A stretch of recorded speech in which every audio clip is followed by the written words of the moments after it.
You can hear me clap once. You can hear me clap twice. You can hear me clap 3 times. So this project that we are working on, we are creating a graphic novel based on the stories of other people in different countries.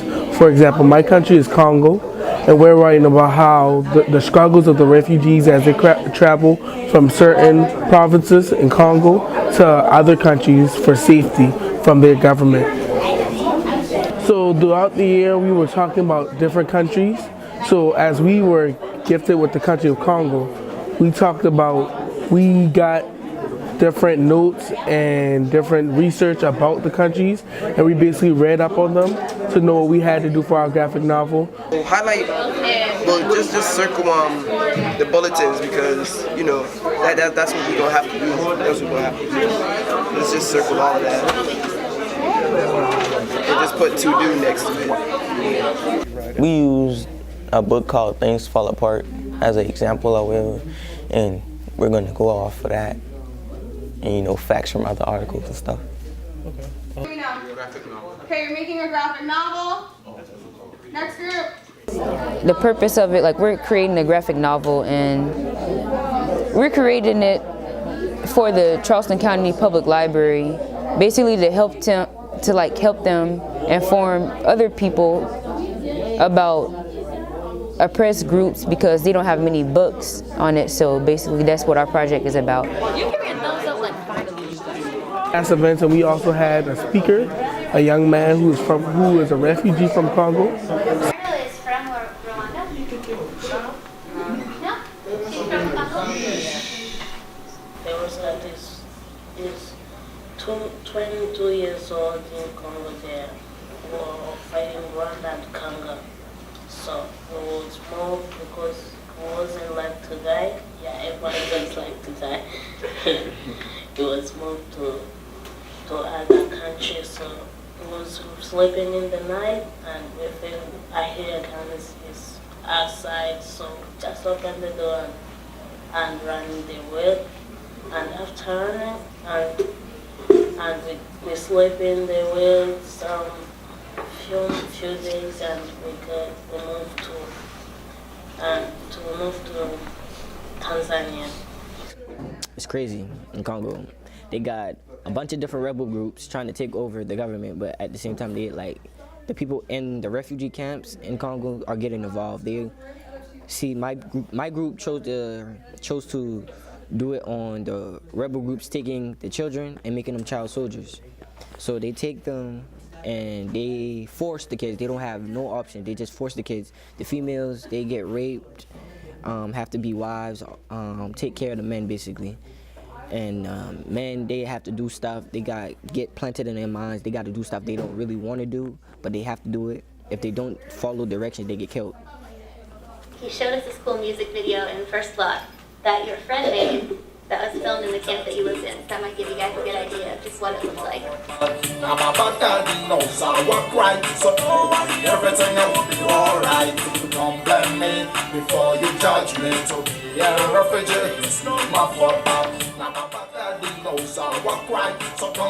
See, in Congo, if you're a rebel, if they accuse you of being a teen rebel, you get thrown in jail, no questions asked, no trial, no nothing.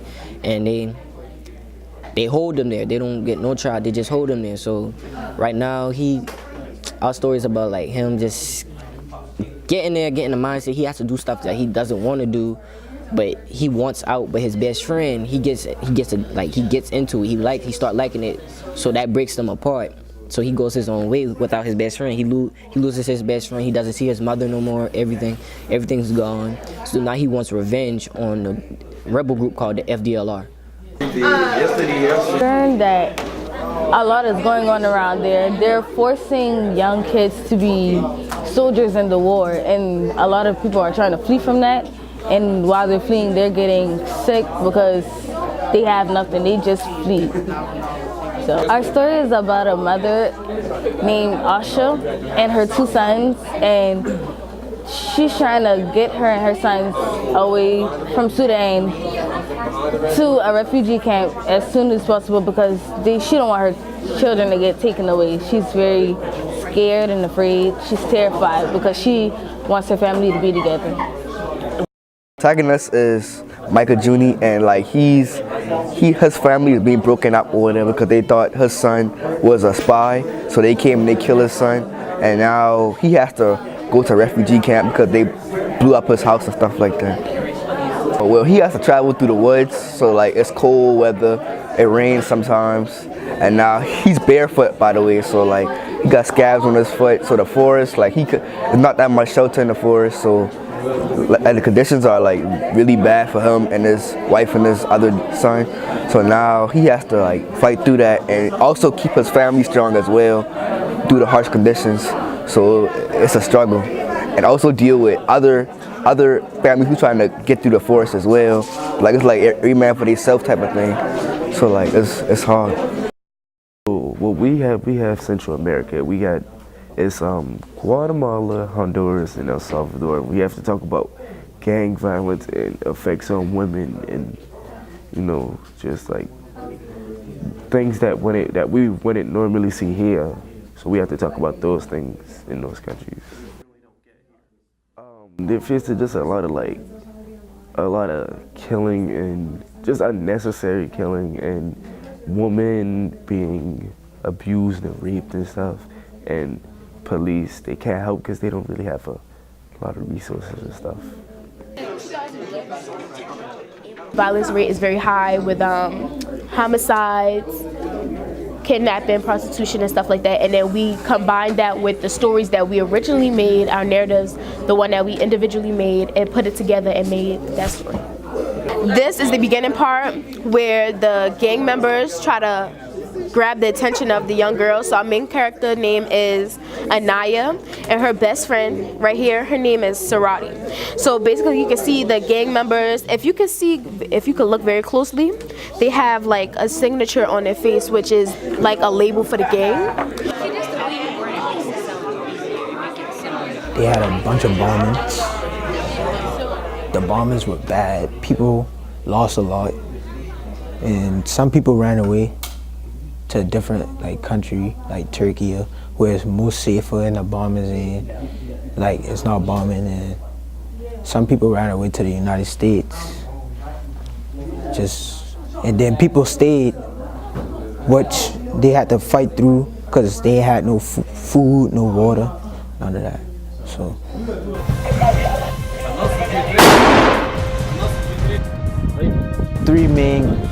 Four main characters. The three characters, they've been through a lot. They lost a lot. And the doctor, she's running away from her country where all the bombings and that. And she's gonna help them feel better, get them water, food, help them find their families. I think my character is gonna have a happy ending, and then the second protagonist, I think he's gonna have a bad ending, like being killed or something. And then the secondary characters, I don't think they're gonna have a good or bad ending. I think they're just gonna be left, or nobody hear from them anymore. Everybody need help. Can't just not help them, because people don't have as much stuff as we do, People don't get as much help as we do. At the end of the story, the violence continues to happen. So it doesn't matter if you flee or not. I mean, you're safe, but violence will always go on. And basically our main objective was to get across that everyone was afraid. The police, the girls, even the gang members were afraid because of the stuff that they were doing. But it's just the thing of violence going on to protect themselves. Being disenfranchised, however, it doesn't feel good, however. And you should do whatever you can to help.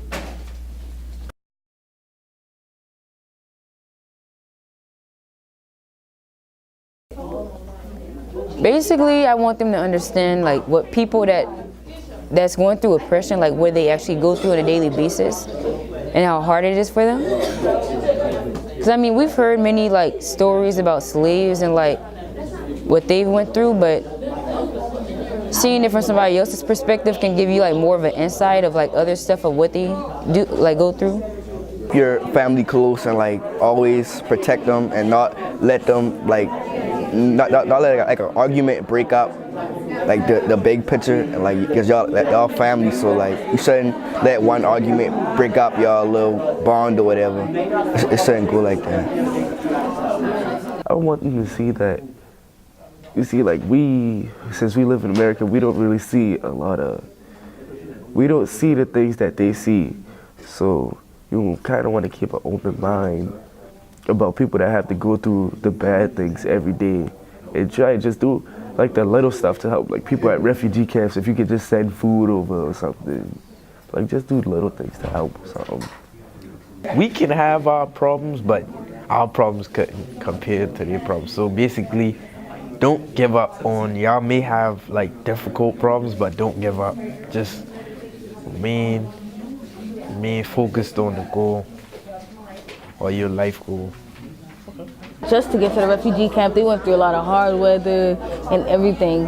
But you can make the best out of anything, and you can find a place where you can feel comfortable and be thankful and grateful that even though it might not be the best life, you're still living life. Appreciate their freedom. Like, appreciate that all the good stuff you have. Appreciate your mother, because over there you get separated from your family. Your family can get taken, your family can get killed. Appreciate life, just appreciate everything. I want them to know that life in third world countries is not as easy as we are making it seem, because we're just thinking, we don't really understand. We're just thinking these people got to go through this, we go through this. Like, it's not the same thing. They don't really start off with much, and they have to go through things that really tears down their family and their self-esteem, and basically everybody doesn't survive. So I'm trying to get to them that you have to realize that everything is not daisies and lilies around. You have to realize that people in the world are really going through hurt, and I want them to understand that these people in the story maybe are made up, but their stories came from actual people. I want them to know that struggles in other lives are real. I want them to feel the pain that they have to feel going through their lives.